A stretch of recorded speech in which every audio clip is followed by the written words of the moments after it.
बिस्मिल्लाहिर्रहमानिर्रहीम। अस्सलाम वालेकुम नाज़रीन, प्रोग्राम में आपको खुशामदीद कहते हैं। मैं हूं नवी सती और आप देख रहे हैं कैपिटल 1 टीवी। बात करेंगे इस वक्त पूरे मुल्क में सिंध से खैबर अगर हम कहें तो बात हो रही है बल्दियाती इलेक्शन की। खैबर पख्तूनख्वा में आपको देखा होगा कि सुप्रीम कोर्ट की जो दरख्वास्त सुप्रीम कोर्ट में मौजूद थी उसको मुस्तरद करने के बाद बाकायदा तौर पर बैलेट पेपर्स छापने का काम शुरू हो गया था और अब पहले मरहले में 19 दिसंबर को इलेक्शन होने जा रहे हैं और दूसरा मरहला जो होगा वो जनवरी में जो है वो मुकम्मल हो जाएगा। अब उसके बाद बात हो रही है पंजाब की। पंजाब में पहले मरहले में जो है वो जनूबी पंजाब, दूसरे में शुमाली पंजाब और तीसरे मरहले में वस्ती पंजाब के हवाले से किया जा रहा है, क्योंकि हमने देखा कि ये केस भी अदालत में मौजूद था, क्योंकि इलेक्शन कमीशन और अदालत ही ज़बरदस्ती से जैसे लग रहा है कि हुकूमत को बार बार कायल कर रहे हैं कि जनाब ये भी काम है बल्दियाती इलेक्शन, जिसका आइन में जिक्र है कि 60 दिन के अंदर हुकूमत के बाद आपने आवाम तक जो है वो ग्रास रूट लेवल तक शिफ्ट करने इक़्तिदार। लेकिन उसको 3.5 साल हो गए इस हुकूमत को। पिछली हुकूमत ने जो बल्दियाती इलेक्शन करवाया वो आपके सामने है। इस हुकूमत ने उसको आकर चैलेंज किया सीधा सीधा कि जनाब उन्होंने तो इख्तियारात ही नहीं दिए, हम देना चाह रहे हैं इख्तियारात। और अब कभी इस्लामाबाद में एहतजाज शुरू होता है, कभी KPK में, कभी पंजाब में। अभी सिंध में भी आपने देखा होगा MQM जो है वहाँ पर होगी। पंजाब में जो है वो काफ लीग के कुछ इख्तलाफात थे और पंजाब इस्लामाबाद में जनाब असातिज़ा मैदान में आ गए कि जनाब यहाँ पर तो मेयर के पास या जो मुंतखब नुमाइंदे होंगे उनके पास इख्तियारात आ जाएंगे। तो ये करवा कौन रहा है? ये आप ज़रा इसकी बैकग्राउंड में जाएंगे तो ये ब्यूरोक्रेसी है। बड़े सादा अल्फाज में ब्यूरोक्रेसी नहीं चाहती कि जनाब हमारे इख्तियारात कम हों और आवाम के पास इख्तियारात जाए, नंबर 1। अच्छा, अब बात हो रही है जनाब, क्योंकि आज दिसंबर का इसी वीक में कोर्ट ने जो है वो पंजाब हुकूमत को टाइम दिया हुआ है कि आपने पूरा शेड्यूल और सारी चीज़ें लेके आनी हैं और उसको ताकि फ़ाइनल किया जा सके। और आपको पता है कि पंजाब हुकूमत ने जो एक्ट के हवाले से बात की थी, एक 2021 एक्ट, उसमें काफ़ी के कुछ इतराज़ात थे। कहा जा रहा है कि वो मुकम्मल हो गए और वो बहुत ज़्यादा देर नहीं लगेगी, 2-4 दिनों में ही वो मुकम्मल हो जाएगा। इधर से इलेक्शन कमीशन के पास इलेक्शन कमीशन ने शेड्यूल का ऐलान भी कर देना है।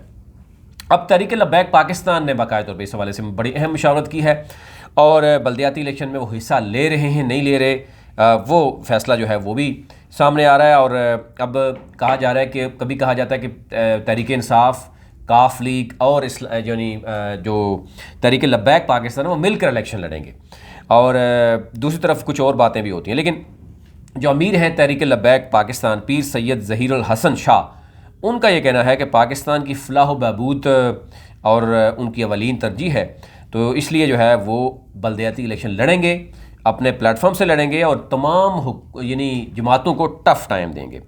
अब देखना ही है कि किस हद तक ये होगा या नहीं होगा, लेकिन चीज़ें जो है वो सामने आएंगी।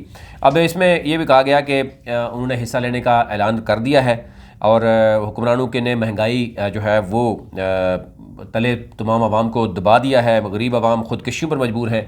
तो इस हवाले से जो है वो सियासतदान और हुक्मरान इल्ज़ाम तराशियों और इंतकामी सियासत के बजाय आवाम के मसाइल का हल करेंगे।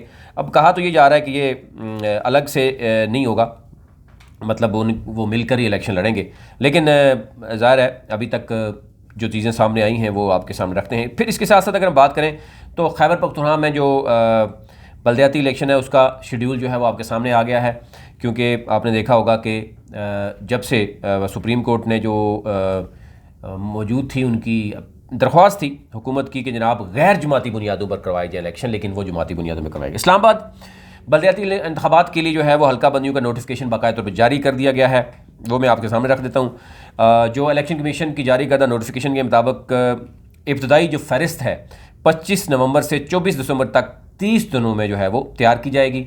फिर 27 दिसंबर को आवेज़ा भी की जाएगी और अगर किसी को मसला है 28 दिसंबर से लेकर 11 जनवरी तक वोटर जो है वो हदबंदी अथॉरिटी के सामने एतराज़ कर सकते हैं।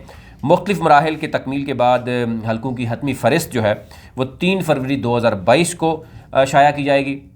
और इस्लामाबाद में बल्दियाती इंतखाबात के इंतखाबात में वफाकी वज़ीर वफाकी हुकूमत के कहा जा रहा है कि गैर संजीदा रवैये की निशानदेही भी हुई है और ये कहा गया कि अगर 10 दिन के अंदर अंदर मतलूबा डाटा और नोटिफिकेशन ना हुए तो फिर दमादम मस्त कलंदर होगा, यानी अदालतों की तरफ से भी और कोर्ट की तरफ से भी, और ये भी चीज़ें जो है वो सामने आ रही हैं। दूसरी तरफ अगर हम देखें तो एक तो यह है कि बार बार गुज़िश्ता यानी कई अरसे से ये कहा जाता रहा है, गुज़िश्ता इंतखाबात में अगर इस्लामाबाद की बात करें तो 50 यूनियन कौंसिल थी, अब हुकूमत ने इनकी तादाद बढ़ाकर 100 कर दी है।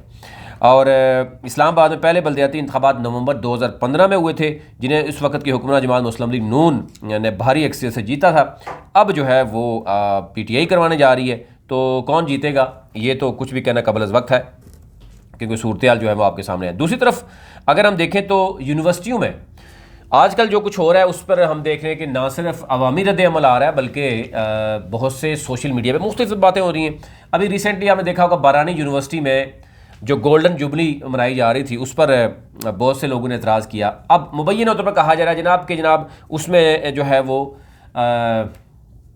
जो जमात इस्लामी है या जमीयत के लोग हैं वो नहीं चाहते जी, बाकी सारे लोग चाहते हैं कि जनाब इस तरह का होना चाहिए था माहौल। अब मामला जो है ना कामसेट्स यूनिवर्सिटी एबटाबाद में भी वहाँ पर एक म्यूज़िकल कंसर्ट होना था, उसके ख़िलाफ़ सोशल मीडिया पर मसाजिद में बाकायदा तौर पर ऐलानात हुए हैं। अब इसी से अंदाज़ा कर सकते हैं। और आज ये कल आपको ख़बर जो है नज़र आएगी, तमाम इंटरनेशनल मीडिया में भी नज़र आएगी, क्योंकि उनको बुलाया गया, बाकायदा उनको बताया गया। और ये ज़िला शहर एबटाबाद की कामसेट यूनिवर्सिटी में 5 दिसंबर के लिए जो है वो तयशुदा म्यूज़िक जो कंसर्ट था वो तनाज़े का शिकार हो गया। मसाजिद में ऐलानात हुए और कहा गया कि मजहबी हलकों की जानिब से कि धमकियाँ, खुलेआम धमकियाँ दी गई कि अगर ये फिर भी ये म्यूज़िकल शो हुआ तो फिर जो है वो कशीदगी हुई या कुछ भी हुआ तो वो जो इंतज़ामिया जो है उनका कसूरवार इंतज़ामिया होगी। अब इसमें देखना होगा कि मजहबी तंजीमें जो हैं वो उन्होंने इस हवाले से जो है वो सरेआम जो है वो उनको रोकने की कोशिश की है। एहतजाज और ज़ोर बाजू पर उन्होंने कहा जी कि हम रोकेंगे, और उन्होंने कहा कि यहाँ पर जो लोग रहते हैं वो जो तलबा और तालिबात हैं उन्होंने भी इस हवाले से कुछ ने अफसोस का इज़हार किया। कुछ लोग इस पर उनके कायल नज़र आते हैं। अब डायरेक्टर कामसेट यूनिवर्सिटी डॉक्टर इम्तियाज़ अली ख़ान इस सिलसिले में रब्ता करने की कोशिश की गई, मगर उन्होंने ताहाल जवाब ही देना पसंद नहीं किया। उन्होंने कहा जी कि अब हम क्या कर सकते हैं।